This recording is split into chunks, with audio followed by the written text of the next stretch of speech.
শীত পড়ছে, আর শীত পড়লেই মনে হয় যেন একটু মোমো বানিয়ে খাই। সেই জন্য আজকে রাত্রিরে ডিনারে বানিয়ে নেব মোমো।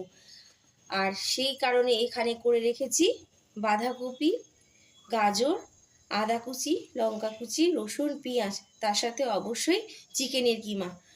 এর সাথে নুন দিয়ে একটুখানি গোলমরিচ দিয়ে ম্যারিনেট করে রেখে দেবো 15 মিনিটের জন্য। আর সেই ফাঁকে আমি বানিয়ে নেব ময়দার ডোটা, মানে যেটা দিয়ে আমি মোমো বানাবো। চলো তাহলে সেটাই রেডি করে নিই। এর মধ্যে অবশ্যই দিতে হবে ছোট ছোট করে লঙ্কার কুচি, আর ধনেপাতা দিতেও পারো নাও পারো। তবে এই মোমো বানাতে কিন্তু একটু খাটনি হবে না, ঝটপট করে বানানো হয়ে যাবে এই মোমোটা। রেডি হয়ে গেছে মোমো বানানোর জন্য ময়দা মাখাটা। যদিও আমরা আজকাল ময়দাকে অ্যাভয়েড করছি, সেই কারণে এই ডোটা বানিয়েছি হাফ আটা হাফ ময়দা। তার সাথে দিয়েছি নুন এবং 2 টেবিল চামচ সাদা তেল। এইবারে এই ভেজা ন্যাকড়াটাকে দিয়ে এই আটার ডোটাকে ঢেকে রেখে দেবো। এই আটাটা কিন্তু খুব নরমও হবে না, খুব পাতলাও হবে না, সেইভাবে মেখে নিতে হবে। এটা 15 মিনিটের জন্য রেস্টে থাকবে। ততক্ষণে বানিয়ে নেব মোমো বানানোর জন্য টমেটোর চাটনিটা। বানানোর জন্য টমেটোগুলোকে ফালি করে এইভাবে খোলায় এপিট ওপিট ভালো করে ভেজে নিতে হবে। এবারে খোলায় ভেজে নিচ্ছি কয়েকটা রসুন, তার সাথে শুকনো লঙ্কা। চাটনি বানানোর জন্য এখানে পেস্ট করে নিয়েছি টমেটো রসুন, আর এখানে গ্রেট করে রেখেছি আদা। তাহলে এবারে দিয়ে দিলাম মিক্সিতে বেটে রাখা টমেটো রসুনের বাটাটা, তার সাথে আদা কুচি। এইবারে দিয়ে দেবো সামান্য পরিমাণে নুন, নুনটা আন্দাজ মতো দিতে হবে।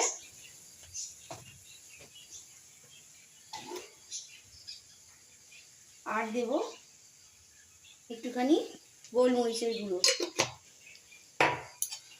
দিয়ে একটুখানি নাড়াচাড়া করে নেব।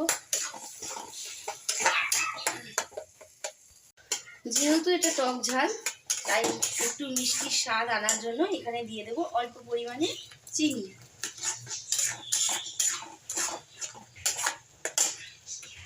যেহেতু টমেটোর মধ্যে টকের ভাব বেশি থাকে না, তাই টকটাকে একটু বেশি পরিমাণ বাড়ানোর জন্য দিয়ে দিচ্ছি পাতিলেবু।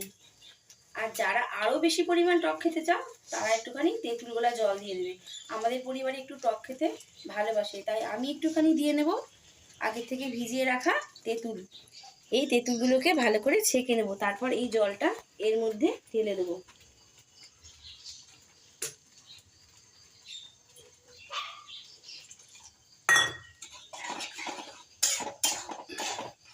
এর মধ্যে দিয়ে দেবো মিক্সিতে যে গ্রেভি মশলাটা বেটেছিলাম, সেই মশলার জলটা। স্বাদটাকে আরও বাড়ানোর জন্য দিয়ে দিচ্ছি এভারেস্টের পেরি পেরি এই মশলাটা। এটা দেবো জাস্ট 1 চামচ। স্বাদটা কিন্তু অসাধারণ হবে।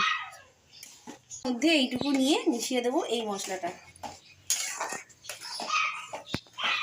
গ্রেভিটা আমার রেডি হয়ে গেছে।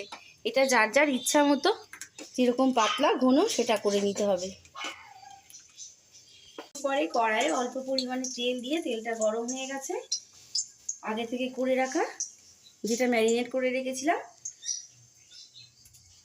মোমোর পুরটাকে এইবার একটুখানি নাড়াচাড়া করে দেবো সামান্য পরিমাণে, যাতে কাঁচা ভাবের যে গন্ধটা সেটা যাতে না আসে। এটা কিন্তু আমার রেডি হয়ে গেছে। এবার একটু ঠান্ডা হলেই পুর ভরা শুরু করব। লিচিগুলো আমার বানানো হয়ে গেছে, আর এবারে একে একে বেলে নেবো। যেহেতু একা হাতে করছি, সেই জন্য অল্প কয়েকটা লিচি বেলে নিয়ে পুর ভরবো, তারপরে আবার বাকি অংশটা পুর ভরবো। ছোটো ছোটো লুচির মতো করে বেলে নিতে হবে। অল্প করে পুর দিয়ে এইরকম শাড়ির কুচির মতো করে দিয়ে নিতে হবে। আর পাশে একটা বাটিতে জল রেখে দিয়েছি সামান্য পরিমাণে। এই জলটা নিয়ে একটুখানি ভাঁজগুলোর মধ্যে দিলে পরে এই ভাঁজগুলো আর খুলে যাবে না।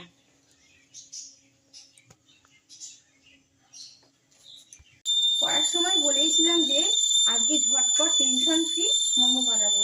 হ্যাঁ, এটা কিন্তু মোমো বানানোর মেশিন না, এটা হচ্ছে ইডলি বানানোর মেশিন। কিন্তু আমার কাছে যেহেতু মোমো বানানোর মেশিন নেই, তাতে কি হয়েছে, খাওয়ার ইচ্ছা করেছে, করতেই হবে। সেই জন্য এই ইডলি মেশিনেই এই মোমো সুন্দর করে বানিয়ে নেবো।